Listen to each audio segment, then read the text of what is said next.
Selain mengelola organisasi, tentu ikut menangani isu-isu politik, termasuk juga isu-isu yang terkait misalnya kerjasama politik dengan partai-partai lain, membangun komunikasi politik untuk mengelola isu-isu yang ada di DPR dan lain-lain. Iya. Berarti Bang Dili ini kan tadi juga begitu percaya 8 tahun nih udah sama Bang Julhas kan. Dan di PAN itu biasanya kalau orang sekretaris jenderal itu sudah ada 2 sekretaris jenderal itu yang kemudian puncaknya itu menjadi ketua umum.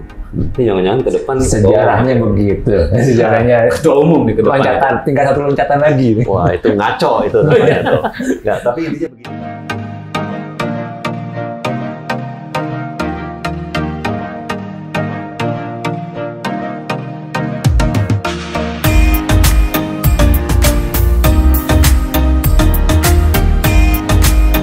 Halo viewers Indoposko Channel dimanapun berada, jumpa lagi kita bersama saya Aldo. Kali ini saya didampingi oleh host pendukung atau co-host rekan kita ini Bang Dili. Nah, Bang Dili itu seorang jurnalis dari indopos.co.id, dan kali ini kita akan berbincang dengan seorang yang sangat berpengaruh di partai politik maupun di DPR RI, terutama di Komisi 7. Beliau adalah Pak Edi Suparno. Assalamualaikum. Waalaikumsalam warahmatullahi wabarakatuh. Sehat selalu ya. Terima kasih Mas Edi sudah hadir. Sama Bang Dili juga nemenin saya nih di sini. Jadi viewers Ngaco, ngobrol ala Indoposko, Mas Edi Suparno ini sedikit saya bacakan dulu. Beliau saat ini Wakil Ketua Komisi 7 DPR RI. Sebuah komisi yang punya mitra kerja itu, yang membidangi energi, pertambangan dan lain sebagainya. Mitranya tuh Kementerian SDM, dan lain-lain ya, nanti dijelaskan. Dan beliau juga karena di DPR RI itu udah pasti orang politik, kita juga tahu Mas Edi ini Sekretaris Jenderal Partai Amanat Nasional, PAN ya. Kalau di TV tuh PAN begini. Ya, iya. Ada lagunya ya. Betul. Ikannya sudah kemana-mana. Betul. Jangan-jangan ini buah kreasi dari Pak Sekjen. Mas Edi, saya panggilnya Mas Edi aja ya. Ya, silakan. Pertama terima kasih sudah hadir di studio kami. Terima kasih saya diundang. Kita ngobrol Mas, mau ngobrol apapun terkait dengan profil Mas Edi, kemudian nanti di politik, kemudian di isunya dan lain-lain. Nanti juga Bang Dili sebagai pendamping bisa ngobrol juga. Saya mau tahu dulu nih Mas Edi, yang saya tahu nih awalnya bukan orang politik nih Mas. Iya. Ini pernah jadi direktur keuangan di salah satu perusahaan besar di Indonesia ini. Iya. Kemudian katanya bankir juga, terus tiba-tiba gimana ceritanya itu bisa masuk politik, dan langsung masuk politik langsung sekjen lagi Mas. Sekjen. Iya, Bang Dili ya. Ini orang nomor 2 loh bisa ketua umum. Ya, memang saya 20 tahun berkarir sebagai bankir. 20 tahun? 20 tahun berkarir sebagai bankir, terus kemudian saya ditarik oleh nasabah saya terbesar ketika itu. Waktu itu kelompok usaha Bakri menjadi direktur keuangan di Bakri. Saya kemudian 7 tahun menjadi direktur keuangan di Bakri. Jadi perjalanan saya sebagai praktisi perbankan dan keuangan kurang lebih 27 tahun. Nah, tetapi saya di tahun 2001 saya bertemu dengan tokoh reformasi ketika itu, Pak Amin Rais. Oh, Pak Amin Rais? Ya. Pendiri PAN itu? Pendiri PAN. Dan beliau waktu itu sedang melakukan perjalanan ke luar negeri, dan perjalanannya itu boleh dibilang tidak terkelola dengan baik, sehingga tim Pak Amin meminta bantuan saya. Kebetulan saya juga diundang untuk ikut hadir. Akhirnya saya mengelola perjalanan beliau. Beliau ketemu dengan tokoh-tokoh penting di sejumlah negara di Eropa ketika itu. Sorry Mas Edi, Pak Amin perjalanan ke luar negeri kapasitasnya selaku Ketua MPR. Oh, Ketua MPR. Ya, Ketua MPR. Pak Amin Rais pernah jadi Ketua MPR RI. Ya. Betul. Nah, jadi saya kemudian ikut mengkoordinir perjalanan tersebut. Alhamdulillah berhasil dan baik. Ketika pulang, Pak Amin bilang, Mas Edi, Anda itu seperti vitamin baru untuk saya. Jadi setelah pulang ke Jakarta, Anda jangan kemana-mana, tetap bantu saya. Nah, setelah itu saya membantu Pak Amin dalam kapasitas informal, tetapi saya sudah menjadi anggota PAN karena saya kagum pada sosok beliau. Gitu. Orangnya berpikiran sangat luas, pemahamannya terhadap isu politik nasional maupun internasional sangat dalam, dan beliau tentu sebagai tokoh reformasi kan bisa merubah peta politik dan demokrasi di Indonesia ya boleh dibilang dibalik begitu saja sehingga kita bisa menikmati alam demokrasi seperti yang kita rasakan sekarang. Nah, kemudian saya 2004 menjadi wakil tim kampanye beliau, wakil ketua tim kampanye beliau. Ketuanya adalah Pak Bambang Sudibyo, bekas Mendiknas. Capres ya, Mas? Ya, waktu Capres. Amin Siswono ya kalau nggak salah. Amin Siswono, waktu 2004. Siswono. Nah, Widodo ya? Ya, setelah beliau, setelah selesai Pilpres, saya izin ke Pak Amin untuk kembali ke habitat saya, perbankan, tetapi tetap masih mendampingi beliau dalam kapasitas informal untuk isu-isu terutama terkait isu-isu luar negeri, gitu ya. Nah, setelah itu saya di tahun 2015 itu saya diajak oleh Pak Zul untuk bergabung ke PAN. Waktu itu Pak Amin juga mengatakan bahwa ini PAN ini sebuah partai yang harus dikelola secara modern, gitu loh. Jadi tolong Mas Edi, sudahlah nggak bisa lagi mengelak untuk menjadi pengurus PAN, harus jadi pengurus PAN. Dan dia waktu itu bersama-sama Pak Zul menawarkan ke saya posisi sekjen. Ya tentu saya terima karena waktu itu saya punya harapan bahwa PAN ini bisa kita kembangkan sebagai sebuah partai modern karena memang ya habitat PAN itu ya selalu berada di di konstituen yang sifatnya memang lebih aktif, produktif, urban, ya berpendidikan rata-rata lebih tinggi, gitu ya. Jadi saya pikir ya ini sangat cocok untuk PAN sehingga akhirnya saya menerima usulan dan ajakan beliau untuk bergabung sebagai sekjen. Untuk merubah juga tepat ya dengan posisi sekjen itu ya. Ya memang ya karena itu kan pengelola dapur dari partai. Gitu. Ya jadi akhirnya saya bergabung tahun 2015. Saya tinggalkan pekerjaan saya 2015. Saya tinggalkan pekerjaan saya untuk sepenuh waktu menjadi sekjen partai tahun 2020. Ketika kongres di Kendari, Pak Zul menjabat periode kedua, saya juga diajak Pak Zul untuk tetap menjadi sekjen sampai sekarang. Satu paket ya? Satu paket, ya Alhamdulillah. Mas Edi, kalau kemarin tadi cerita perbankan jadi bankir di Indonesia? Saya perjalanan perbankan saya dimulai di luar negeri. Saya menjadi bankir di Hong Kong 4 tahun. Terus kemudian saya sempat menjadi bankir di Singapura 2 tahun, terus sisanya di dalam negeri, tetapi semuanya memang dengan perusahaan atau perbankan asing. Gitu. Nah, saya merasakan ikut bekerja di sebuah lembaga nasional atau dalam negeri ya ketika saya bergabung di kelompok usaha Bakri. Gitu, ya. Dan saya kira ya di pengalaman ini cukup baik bagi saya karena saya sudah masuk sebagai profesional di perbankan masuk sebagai profesional di real sektor ya alhamdulillah sekarang saya masuk sebagai petugas partai yang sehari-hari yang mengelola partai. Gitu. Jadi saya ini agak sedikit aneh ya, maksudnya gini, di mana-mana kan sekjen tuh orang politik. Iya. Kalau nggak orang politik biasanya dia tuh orang nomor 1 si caketum sehingga menjadi ketum, nah kemudian dikasihlah kursinya, kuenya itu sekjen gitu ya.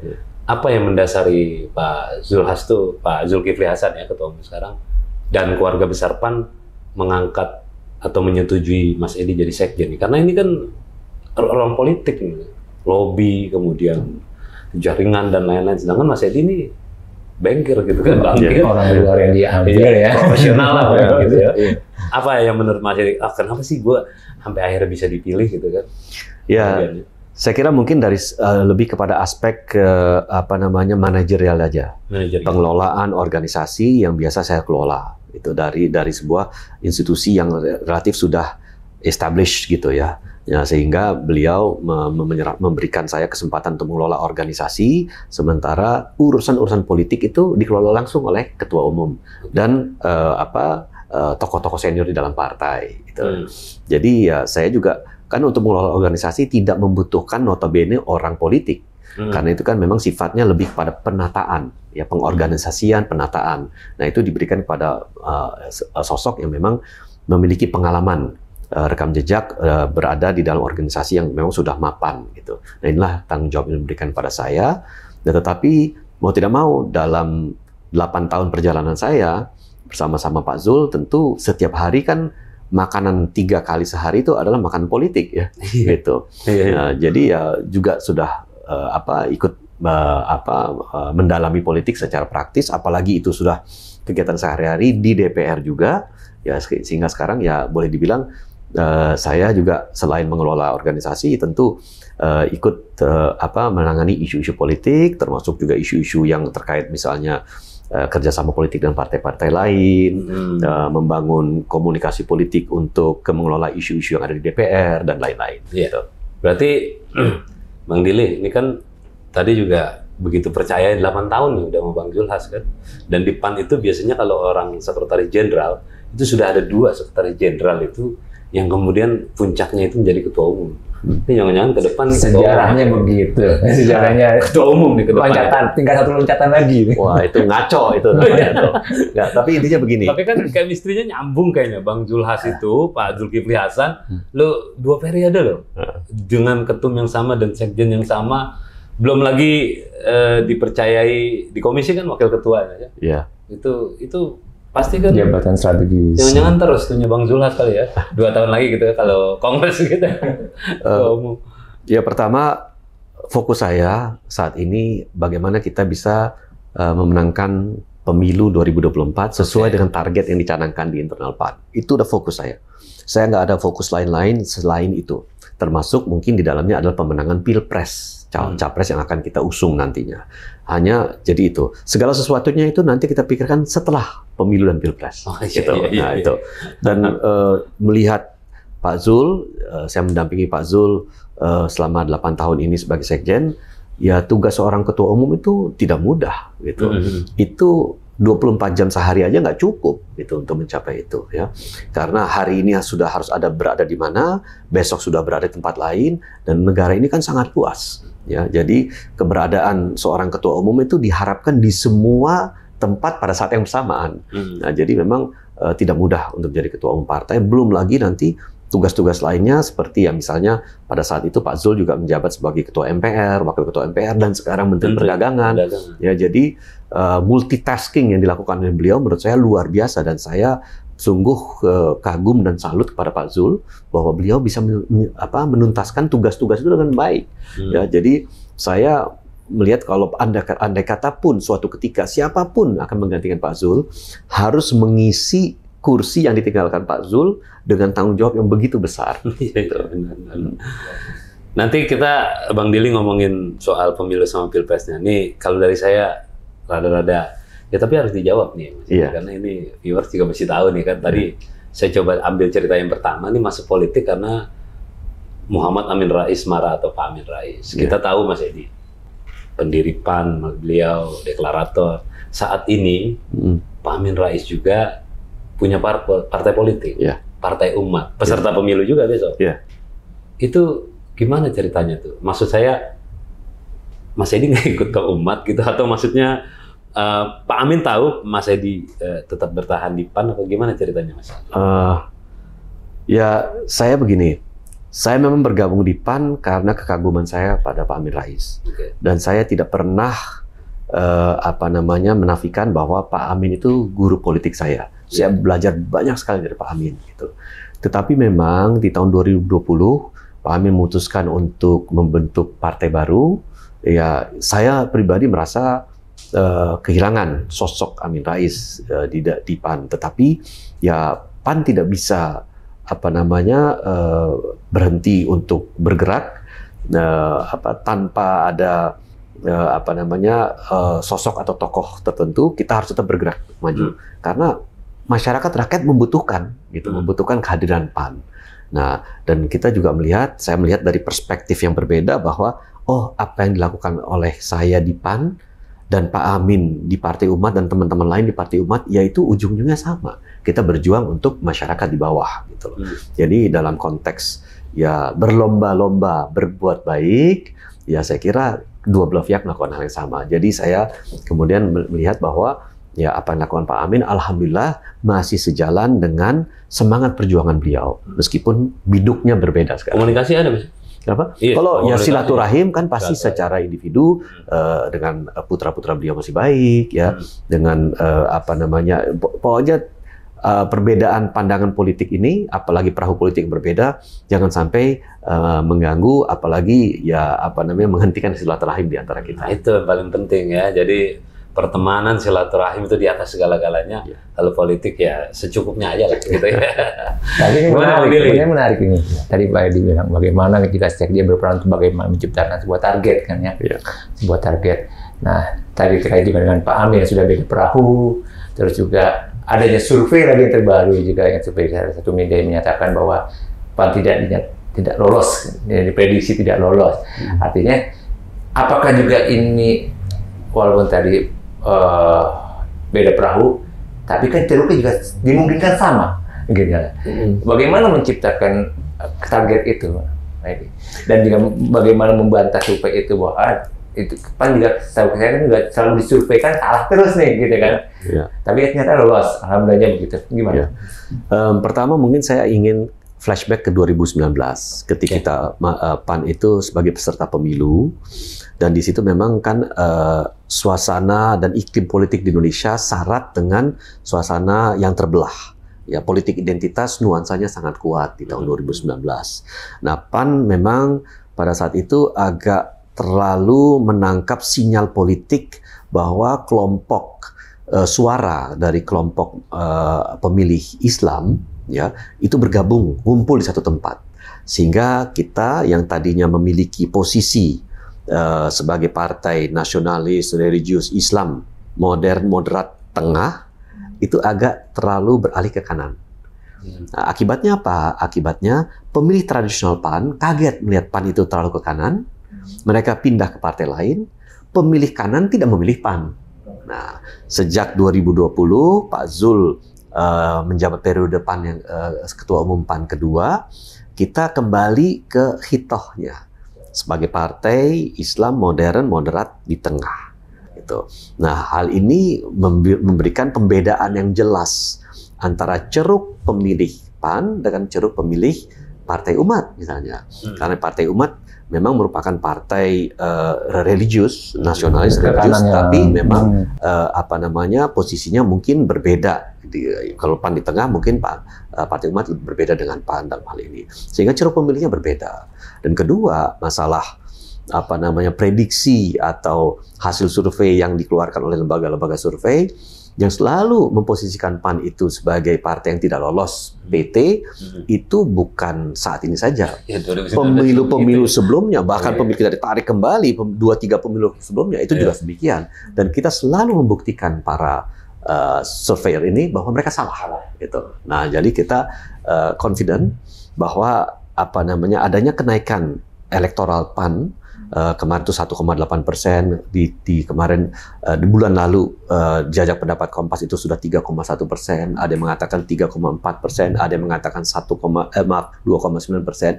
Saya kira itu menunjukkan PAN memiliki momentum untuk peningkatan elektabilitas. Saya akan sangat fokus untuk melihat survei-survei di bulan-bulan berikutnya, karena saya melihat bahwa momentum PAN ini akan meningkat lagi. Ya. Peningkatan sendiri juga apakah juga dengan diraih mencari caleg-caleg yang memang memiliki popularitas seperti kan sudah identik ya PAN itu partai artis nasional. Ya. Nah, sekarang sudah waktu pendaftaran kemarin ada sekitar 20 ya. Banyak lagi, kembali banyak lagi. Itu makin kuat kental PAN itu seperti itu. Gimana nih? Ya, memang adanya peningkatan elektabilitas PAN ini karena caleg-caleg kita sudah mulai bekerja. Kan sudah ada pendaftaran caleg, bahkan itu sudah mendaftarkan KPU, caleg-caleg sudah kerja. Dan PAN memang selalu terlihat grafiknya itu meningkat ketika caleg-caleg kita sudah bekerja. Karena kekuatan Partai Amanat Nasional ini ada di caleg-calegnya. Party ID-nya tidak sekuat identitas dari masing-masing caleg yang bekerja. Nah, sehingga kita memang mengandalkan kekuatan daripada caleg. Calegnya itu dari mana? Ada caleg dari internal kader PAN yang memang sudah berada di PAN sejak awal, ya, ada proses kaderisasi yang ada. Tetapi juga dari luar. Dari luar ini tidak sekedar artis saja. Ada mantan atlet, ada akademisi, ada pengusaha, ada tokoh agama. Ya, tetapi mungkin karena artis ini sudah menjadi public figure yang dikenal, tentu mungkin itu yang lebih tersorot dibandingkan yang lain-lain. Tetapi kalau kita lihat sekarang kombinasi di antara caleg-caleg yang datang dari luar internal PAN itu saya kira boleh dikatakan relatif seimbang. Ya, datang dari jalur keartisan, seniman dan tokoh agama, atlet dan lain-lain itu seimbang. Dan kita tidak sekedar menghadirkan artis ataupun public figure itu ke masyarakat dengan tidak memberikan bekal pendidikan politik kepada mereka. Jadi mereka juga harus memiliki substansi, harus ada muatan yang bisa disampaikan kepada masyarakat. Karena apa? Pemilih PAN itu adalah pemilih rata-rata urban, yang saya sampaikan aktif produktif, rata-rata berpendidikan SMA ke atas. Ya. Mereka adalah pemilih rasional dan kritis. Jadi kalau hanya sekedar disuguhkan popularitas saja, itu tidak akan menjual. Jadi mereka popularitas dan ada substansi yang harus disampaikan. Nah, inilah fungsi dan tugas Sekolah Politik PAN memberikan pendidikan ini, bekal ini kepada semua caleg-caleg PAN, tidak terkecuali dari mana latar belakangnya. Iya, betul. Nah, sekarang ini kita kasus pada poin ini sebetulnya selain tadi bagaimana menjaga elektabilitas partai kan dari caleg ya. Nah, sekarang juga ada ekor jas dalam Pilpres ya. Oke. Harapan ekor jas untuk Pilpres ya. Itu seberapa besar dibanding caleg? Nanti langkah kayak yang lain. Pertama, hakikat kita berpolitik sebagai partai adalah untuk menghadirkan sebanyak mungkin kader kita di lembaga legislatif. Itu hakikat kita. Jadi bagi saya, fokus saya, prioritas pemenangan saya adalah pemenangan DPR. Apakah DPR RI sampai dengan kabupaten kota, itu kita menang. Nah, fokus kedua adalah pemenangan Pilpres tentunya. Dengan harapan tentu bahwa Pilpres ini juga membawa dampak positif, ada dorongan elektoral dan bentuk efek ekor jas tadi terhadap partai di pemilu. Nah, tetapi memang dorongan terkuat terkait ekor jas ini, efek ekor jas ini, jika kader terbaik partai ini maju. Kan? Iya. Ya. Nah, makanya saya dari awal selalu menyampaikan bahwa saya akan sangat bangga jika kita bisa mendorong kader terbaik kita hari ini, namanya Zulkifli Hasan, maju dalam kontestasi Pilpres. Pernah ada wacana, ayo Pak Erlangga dengan Pak Zul, cukup kok Golkar dengan PAN untuk bisa mengusung kadernya. Menurut saya justru efek jas terbesar tuh ada di situ. Tetapi andai kata kombinasi ini tidak bisa jalan, ya tentu kan kita sudah sampaikan kepada publik, kepada bakal capres yang sudah menyatakan diri siap maju, bahwa kita ingin mendorong Pak Erick Thohir sebagai bakal cawapres mereka. Karena apa? Karena kita merasa Pak Erick Thohir ini sudah hampir 2 tahun berkegiatan dengan PAN, dekat dengan PAN.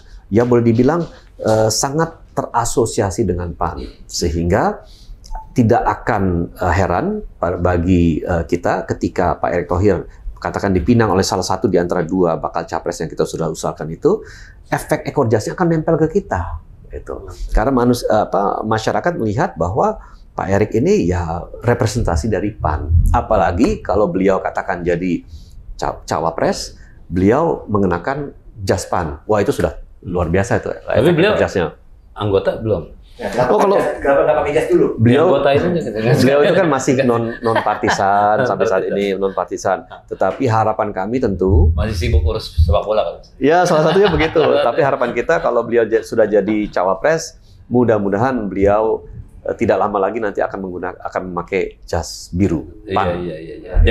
Jadi ini ya, siapapun presidennya, siapapun capresnya, cawapresnya Erick Thohir. Ya, itulah harapan kami. Harapan kami begitu. Nah, ini menarik. Ya.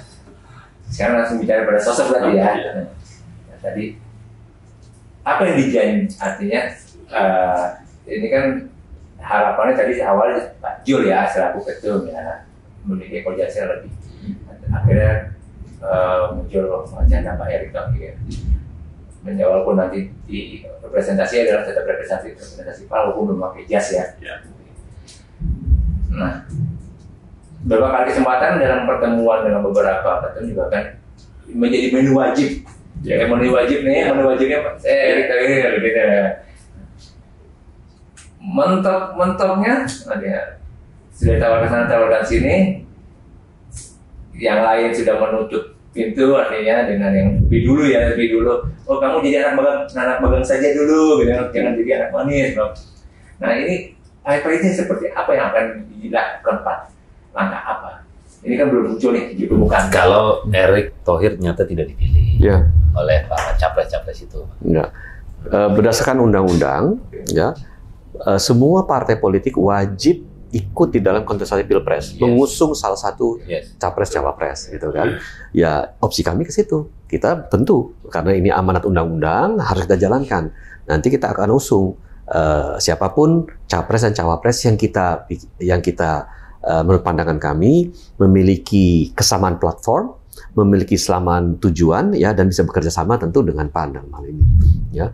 Jadi tidak ada kata bahwa kemudian PAN nanti abstain dalam pilpres, nggak mungkin, gitu ya. Nah, jadi kita tetap akan mengusung bagaimanapun juga. Tetapi tentu itu merupakan opsi terakhir kita. Karena sampai saat ini rasanya juga Pak Erick Thohir punya kans dan peluang yang besar menjadi cawapres, karena di dalam survei-survei terakhir, saya merujuk kepada survei SMRC terakhir, bahwa Pak Erick Thohir itu boleh dibilang grafik elektoralnya itu meningkat, dan grafik elektoral itu meningkat seakan-akan menandakan bahwa beliau memiliki momentum yang baik sekarang.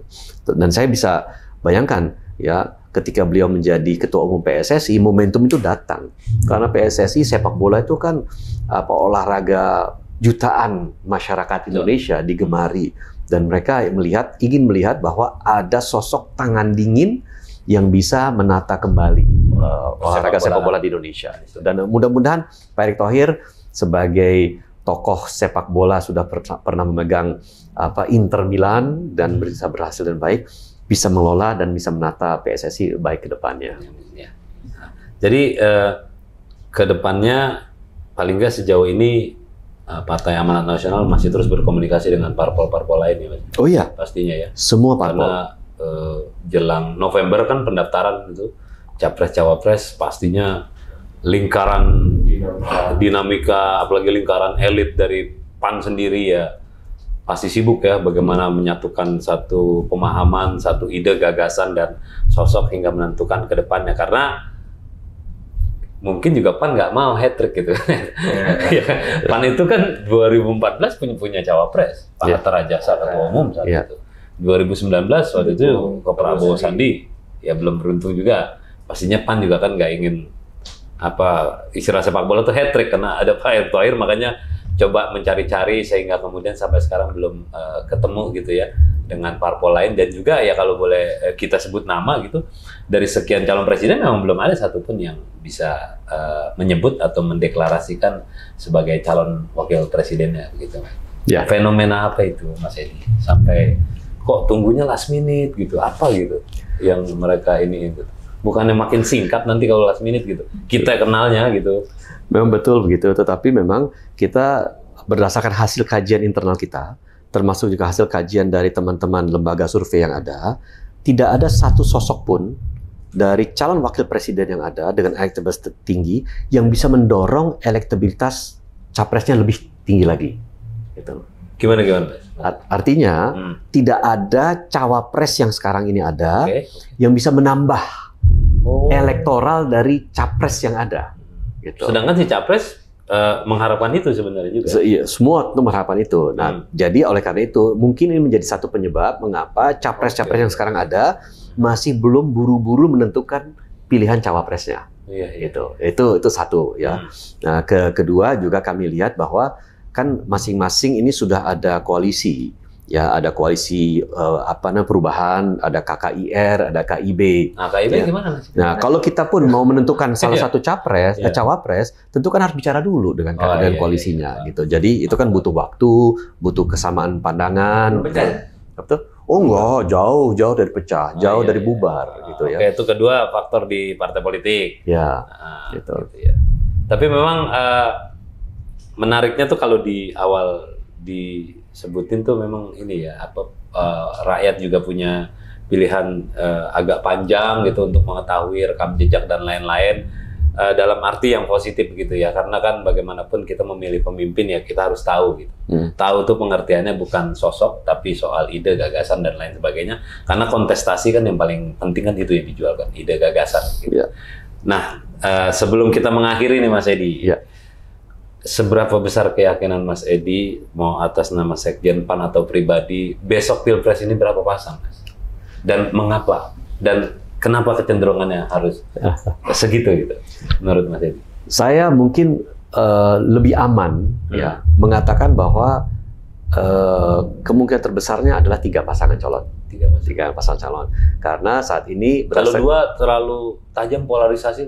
Kalau hari ini saya lihat, pertama 3 pasangan calon itu sudah merefleksikan kerjasama politik yang sudah ada. Ya, sekarang ada koalisi perubahan yang dianggap notabene adalah sebuah koalisi perubahan untuk persatuan, untuk KPP. Persatuan, ya itu, dan ada KKIR dan KIB yang kemungkinan bisa melebur jadi satu, ya koalisi besar, dan ada teman-teman PDIP, P3, Perindo dan lain-lain yang juga bisa membentuk soal koalisi sendiri. Nah ini saya kira kondisi hari ini yang sangat mungkin bisa tetap bertahan sampai dengan pendaftaran capres dan cawapres yang akan datang.